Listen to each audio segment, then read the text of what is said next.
All right, everyone. Thanks for joining us for our next edition here of our franchise sales and marketing trends. And I'd just like to thank everyone for joining us and tuning in. And just as people are loading into the live session here, I always like to do a quick housekeeping item to talk a little bit more about what this session is and what it covers. So my name is Tom DuFore. I'm the founder of Big Sky Franchise Team.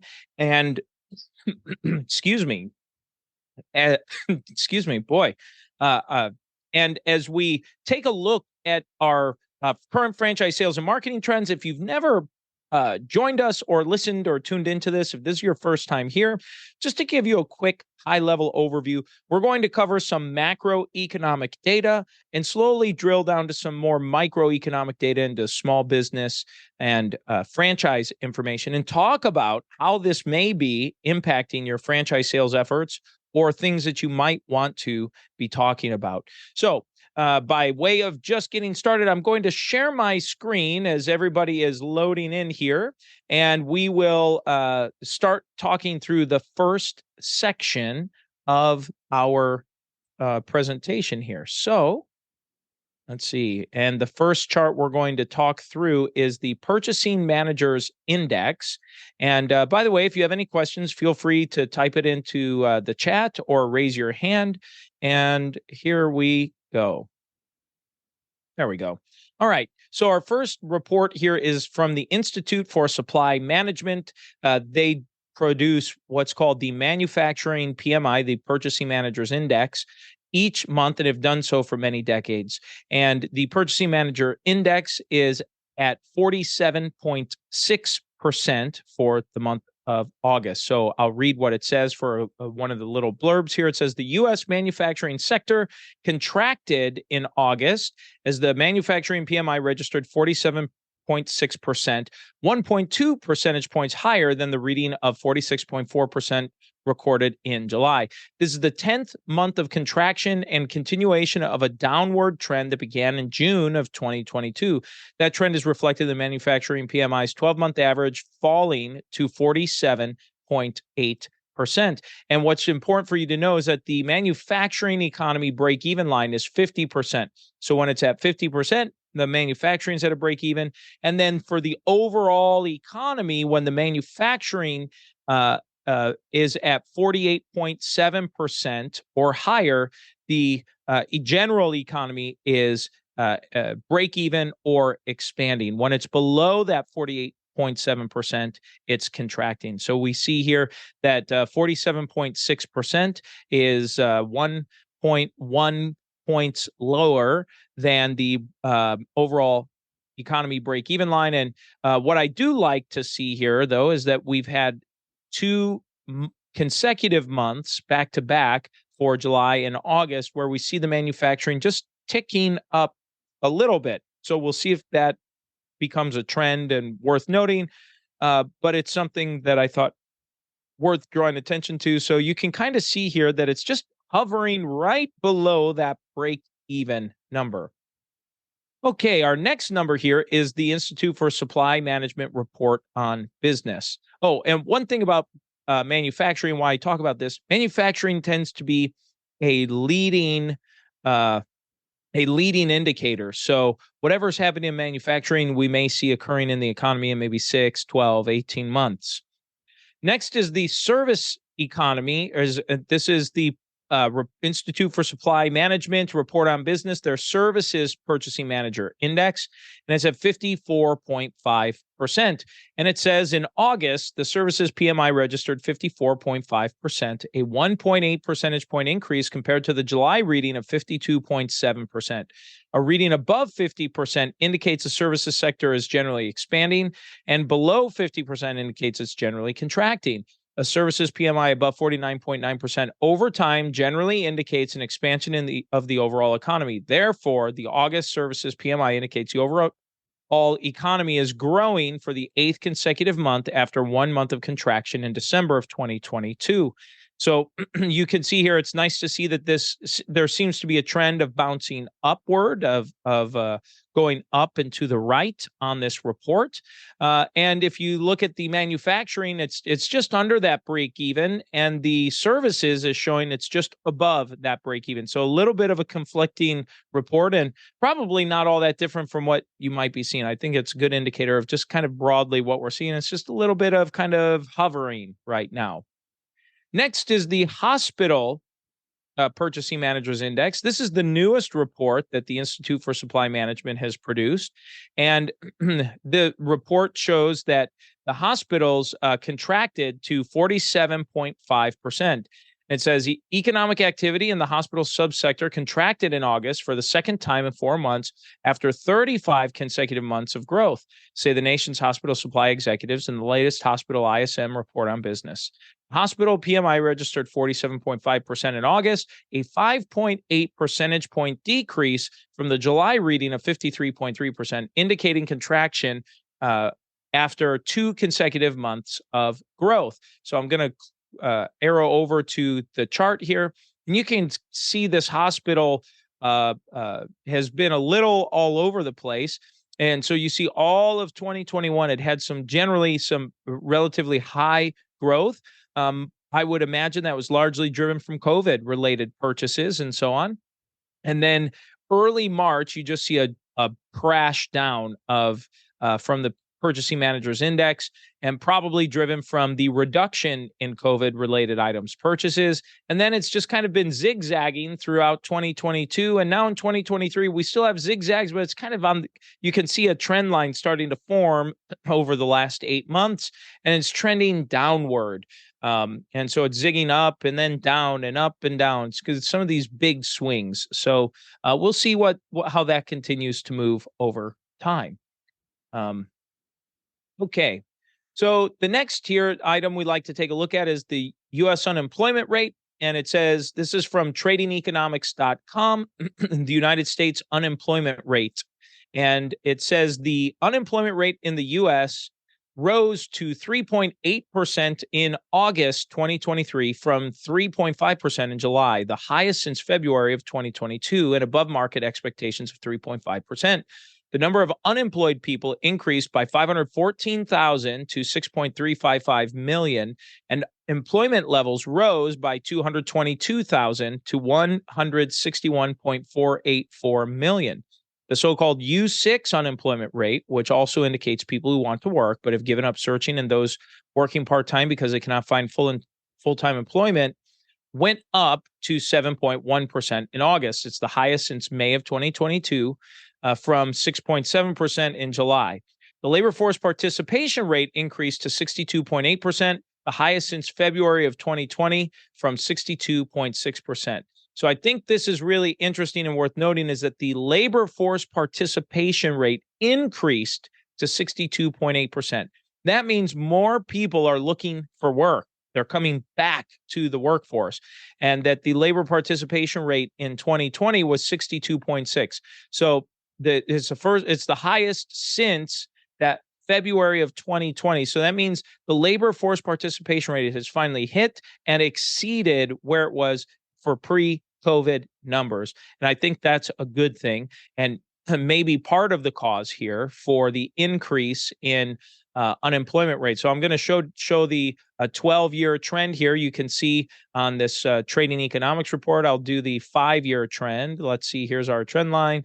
So you can see here, all things considered, it's still under 4% as a whole, and it's pretty consistently been under 4% since about 2022. So I think that's good overall. And again, I think seeing more people come back into the labor force is a good sign and a good thing for business in general. I know it's one of the biggest struggles that I'm hearing from our clients and from their franchisees, that finding staff is challenge. So it's good to see more people coming back.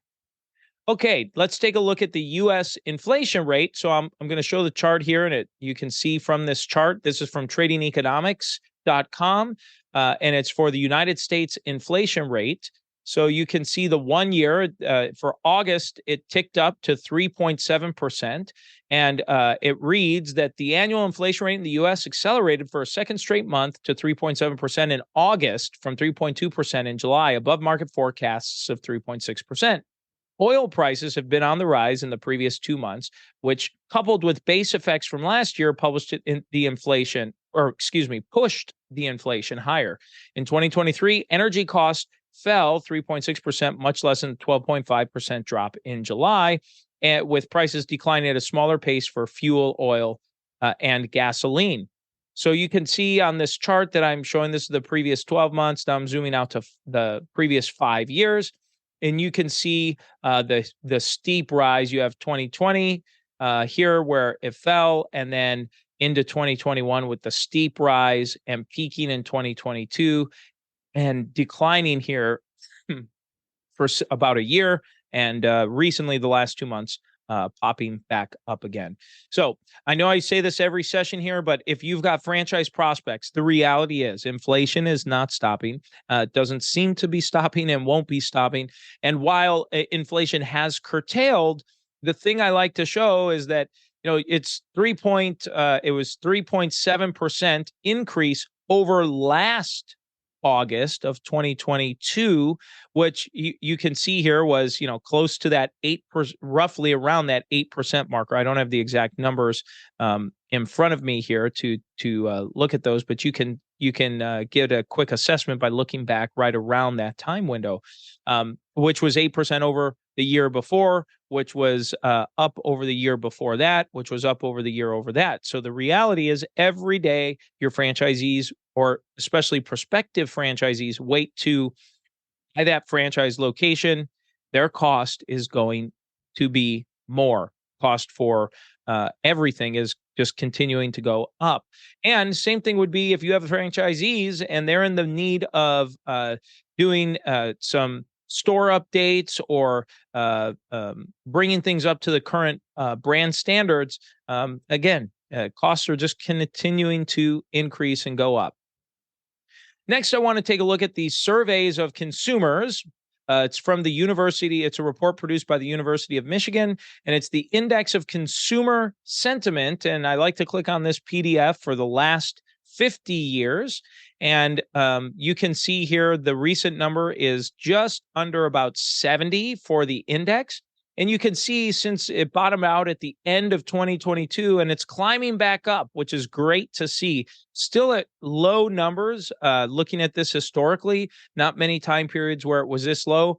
But what I like to see is this trend on its increase, on its way up. So it's still trending up to get that going. So I think that's a very positive thing to see that despite some of these economic conditions that I'm sharing, inflation with a little tick up, unemployment with a tick up, although counterbalanced with the inflation, with the unemployment tick up, we have the tick as well with the labor force participation rate. And then we have mixed results between the hospital PMI, services PMI, and the manufacturing PMI.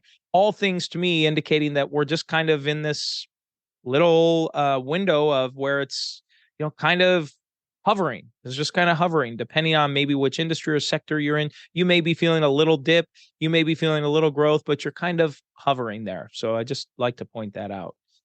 The next thing I like to take a look at is business formation statistics. Now, the report is not out as of yet. Let me refresh this page here. Nope. This is still back from August of 2023 for the business formation statistics.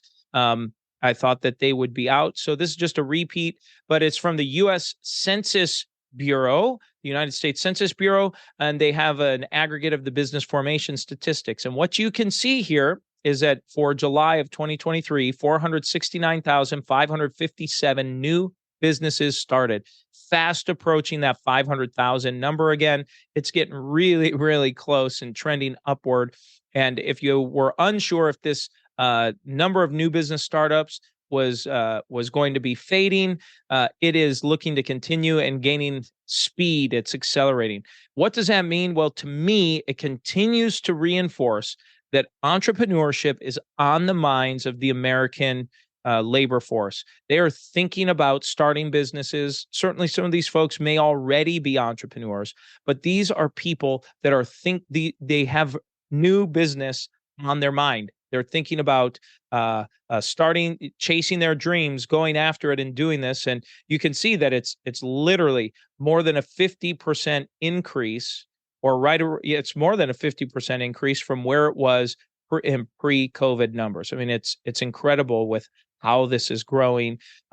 And what it looks like right now. So just food for thought. If you're unsure, if you have prospects, candidates, people you're talking to that have either ghosted you or gone quiet or not really kind of maybe stuck in limbo, this is a good time to always go back and reiterate to them that franchising allows them to be their own boss, be the captain of their own ship, and to be in business for themselves, not by themselves.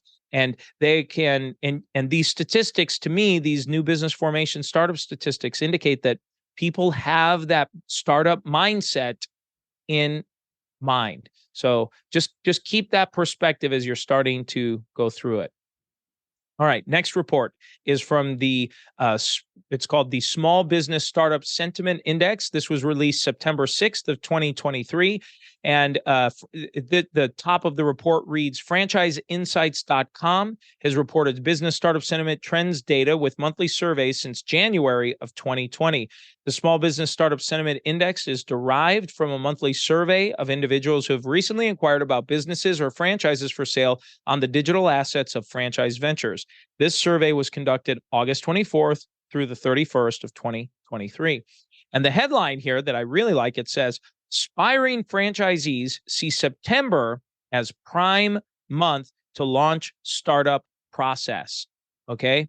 So as you can see here, it says 60.4% of respondents agree right now, this month, September is a good time for startup. And you can see this sentiment climbing here. Hasn't been this high in 3 months. And so you see September, people are anxious. They strongly agree that now is the time. So if you have prospects in your pipeline, if you have franchise buyers that you've been talking to and maybe they've been on hold for 6 months or you haven't heard from, I'd be calling them to say, hey, now's a great time to be thinking about moving forward with the franchise, to get this signed up and get you in queue before the end of the year and get you started, because these respondents clearly are thinking that right now is the time. So just something for you to be adding into your repertoire, or to be talking about, or figure out how you can incorporate this into your presentation and discussions with franchisees. So let's take a look at another one of these charts next month. Okay.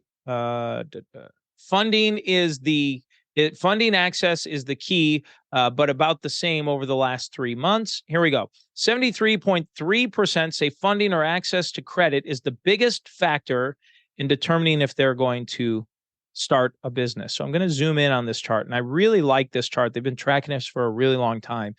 And you can see on the far left, we have funding or access to funding. When they ask these people, these potential budding entrepreneurs, if you're going to start a business, what are your concerns, right? What are you thinking about that might cause you from opening this sooner or maybe delaying the starting of your business? Well, 73.3% said that funding or access to credit is their primary factor, or their biggest factor. 35.6% said economic climate. And you can see it's dropped substantially over the last 4 months. It's down to 35.6%. The stock market is 11.9%. Political changes is 15.8%. That decreased from last month. Regulatory changes, we see here a little uptick from last month to 18.8%. Tax law changes has bumped up a little bit to 19.8%, and other is at 11.9%. So the overwhelming majority you can see here is that nearly 3 out of 4 respondents say funding or access to credit is their most important. So if you're a franchise broker, if you're a franchisor, make sure you have some funding options available to help your franchisee find that funding. Just some referrals, right? There are lots of great franchise lending brokers and franchise lenders and in the franchise supplier community that are able to provide some help, or maybe set something up with a bank that's already familiar with the franchisor and the franchise offering. And then economic climate is kind of what not kind of, it is what we're going through here today. So having a sense of this and how your franchise is responding to these economic conditions. So make sure because we know that economic climate's the second most important issue, know what your franchise system is doing in response to these economic climates or economic conditions, excuse me, and things that have going on, so that even if your prospect doesn't ask about it, there's a good chance they're thinking it, and they're just not ready to share that with you yet. Okay, let's take a look at, here we go. All right, here's the generations, just to show what percentage of people are buying. So the largest percentage of buyers right now, 54.5% of all buyers, are the Gen Xers. So people born between 1965 and 1980. The second largest is the millennials at 24.8%. The third largest is the baby boomers at 17.8%. Then we have Gen Z or later. Their share is starting to grow. They're at 3%. And then the silent generation before 1946 currently is looking like it's showing zero or close to zero. It looks like last month was maybe around 1%. So that is the Small Business Startup Sentiment Index by Franchise Ventures. All right, a couple new reports that came out from Franchise Insights by Franchise Ventures. This was released September 20th of 2020. Oh, it says September 20th, but today's September 15th, right? So I don't know, maybe there's a typo on the date there. And it says the hidden value in franchise lead generation, lifetime value of a prospect. So it says 56.4% of portal leads expect their startups within 3 months. So when they asked these these people that were inquiring about buying a franchise, when do you plan to start up? Well, 38.6% said they want to start next month. 17.8% said 2 to 3 months. 15.8% said 4 to 6 months. 11.9% said 7 to 12 months, and 15.8% said longer than a year, or they just don't know. So that means one of the questions I get all the time from clients and franchisors is, no one calls me back. It seems like, I get ghosted. People don't call me back. Well, if you're wondering, I think this is it's some great data to look at.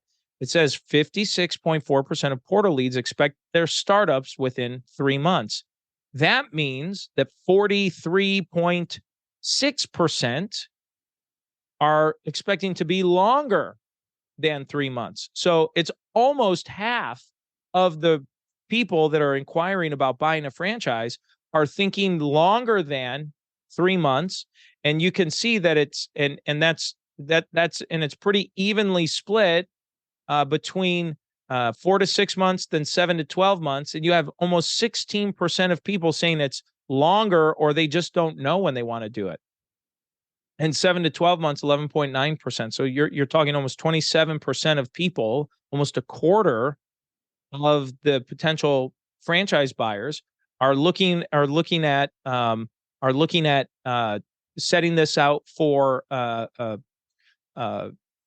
longer than it's 6 months from now. So if you're wondering why maybe someone might be coming into your system and not ready to buy right away, this is a great indicator as to why. So I just want to point that out. I've been talking with clients a lot lately about why they need to make sure they're keeping a regular email campaign or contact campaign with franchise candidates that have gone cold or unresponsive, because they might not be ready today. They might be entering your system today to buy a year from now. Don't discount or discredit them right now. It's very likely, and even just based on this report, Half of them are thinking longer than 90 days. And also to you franchisors out there that are expecting every new lead to convert in the next 90 days, your expectations are misled and are just not accurate. You're setting yourself up for failure. So just know and understand that this data here is a great representation. And by the way, this is something, if you're in franchise sales, I'm sure you see this. So it's actually nice to see that, hey, this is what you're experiencing. You just don't have the collective data to share or summarize that. Okay, and this is another